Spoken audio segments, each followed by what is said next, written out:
Shalom, mari kita mau mendengarkan suara Tuhan. Kita siapkan hati kita. Kami bersyukur Tuhan Yesus untuk kasih setiamu, untuk rahmat-Mu yang tidak pernah berkesudahan dalam kehidupan kami. Terima kasih Tuhan. Sejauh timur dari barat, Engkau membuang dosaku. Tiada kau ingat lagi pelanggaranku. Jauh ke dalam tubir laut, jauh ke dalam tubir laut, kau melemparkan dosaku. Tiada kau perhitungkan kesalahan kami Tuhan. Tiada kau perhitungkan kesalahanku. Betapa besar, betapa besar kasih pengampunanmu Tuhan. Tak kau pandang hina hati. Terima kasih Tuhan Yesus. Haleluya. Yang hancur kami berterima kasih, ku berterima kasih kepadamu ya Tuhan. Pengampunan yang kau beri, pengampunan yang kau beri, pulihkanku. Betapa besar, betapa besar kasih pengampunanmu Tuhan. Tak kau pandang hina hati yang hancur Tuhan. Terima kasih ya Bapa. Kasih-Mu sungguh sempurna bagi kami ya Bapa. Oh, kami berterima kasih, ku berterima kasih kepadamu ya Tuhan. Pengampunan yang kau berpengampunan, pengampunan yang kau pengampunan, pengampunan yang kau beri, pulihkanku. Terima kasih untuk segala pengampunan yang Tuhan berikan kepada kami. Kami bersyukur Tuhan.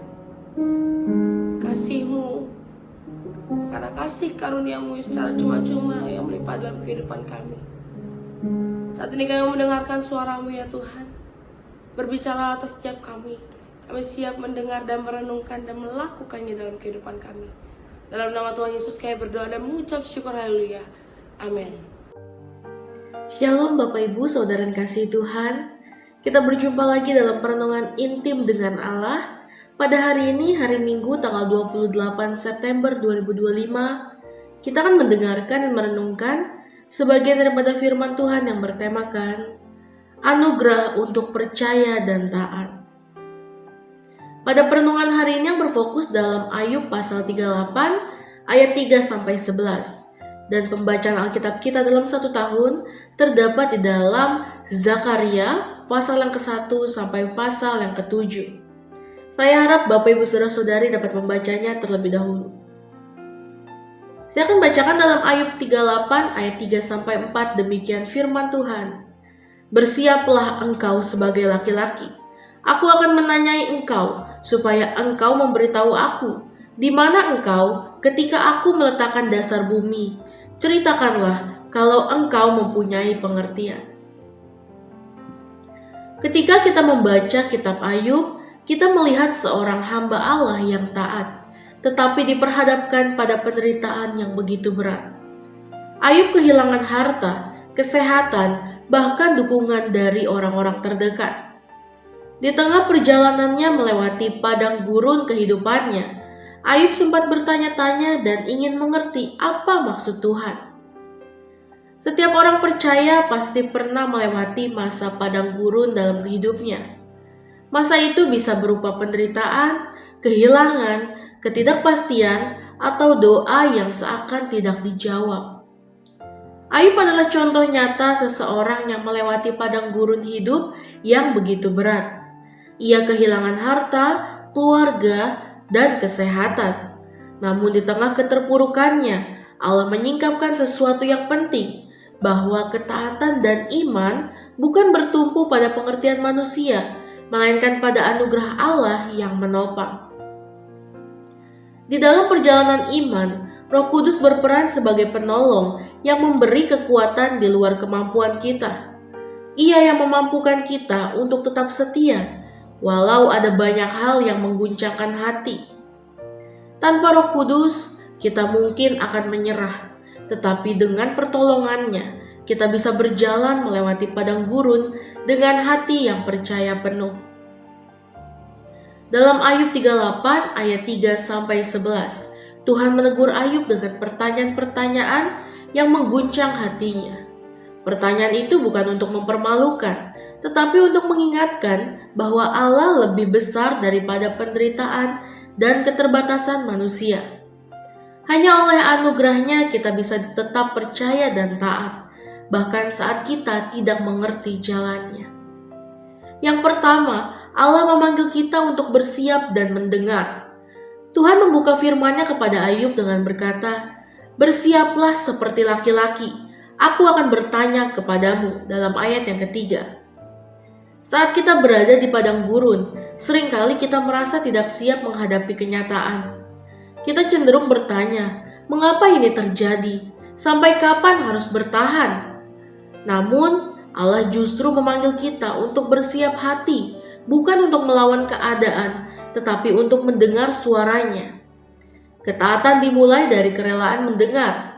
Anugerah Allah melalui Roh Kuduslah yang menolong kita untuk membuka hati, agar kita tidak terjebak dalam kepahitan, melainkan belajar mempercayai bahwa Allah masih berdaulat. Lalu yang kedua, Allah lebih besar dari segala penderitaan. Pertanyaan-pertanyaan Allah kepada Ayub mengingatkan bahwa Dialah yang meletakkan dasar bumi, membatasi laut, dan mengatur ciptaan. Semua ini menunjukkan betapa kecilnya manusia dibandingkan kebesaran Allah. Ketika kita berjalan dalam lembah kekelaman, kita sering merasa hidup di luar kendali. Namun, ayat ini meneguhkan bahwa Allah tetap memegang kendali penuh. Anugerah untuk percaya bukan datang dari kekuatan kita, melainkan dari kesadaran bahwa Allah Maha Kuasa. Saat kita berhenti bersandar pada pengertian sendiri, maka kita bisa menyerahkan diri sepenuhnya kepada Tuhan. Lalu yang ketiga, anugerah untuk taat di tengah padang gurun. Percaya saja kadang terasa sulit, apalagi taat. Tetapi Roh Kudus diberikan untuk menolong kita. Dialah yang memberi kekuatan batin, penghiburan, dan keberanian untuk tetap berjalan bersama Allah. Taat berarti tetap melakukan apa yang benar meski hasilnya belum kelihatan. Percaya berarti mengandalkan Allah meski jawaban doa belum datang. Kedua hal ini tidak mungkin bisa kita lakukan dengan kekuatan sendiri. Hanya anugerah Roh Kudus yang memungkinkan kita tetap setia melewati padang gurun tanpa kehilangan iman. Lalu yang keempat, buah dari anugerah itu. Pada akhirnya, Ayub dipulihkan dan diberkati lebih dari sebelumnya.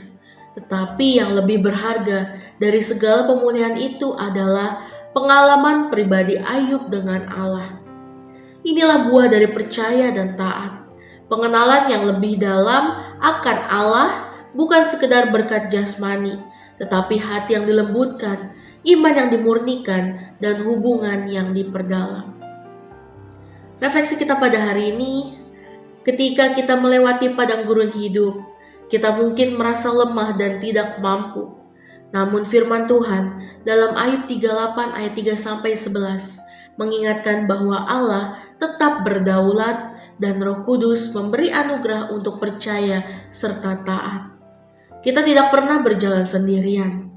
Mari kita sama-sama merenungkan, apakah kita masih berusaha mengandalkan kekuatan sendiri dalam menghadapi padang gurun hidup? Sudahkah kita membuka hati untuk membiarkan Roh Kudus menguatkan kita dalam ketaatan? Mari kita sama-sama berdoa. Bapa yang baik, terima kasih Tuhan untuk perenungan pada hari ini ya Bapa. Biarlah firman-Mu merema bagi setiap kehidupan kami ya Tuhan.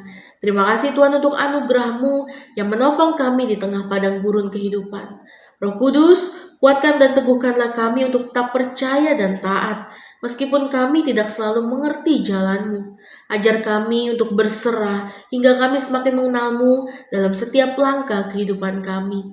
Terima kasih Tuhan, kami menyerahkan seluruh hidup kami ke dalam tangan-Mu. Biarlah kehendak-Mu yang jadi bagi kami. Terima kasih ya Bapa, dalam nama Tuhan Yesus, haleluya. Amin. Salam sejahtera bagi kita semua. Shalom.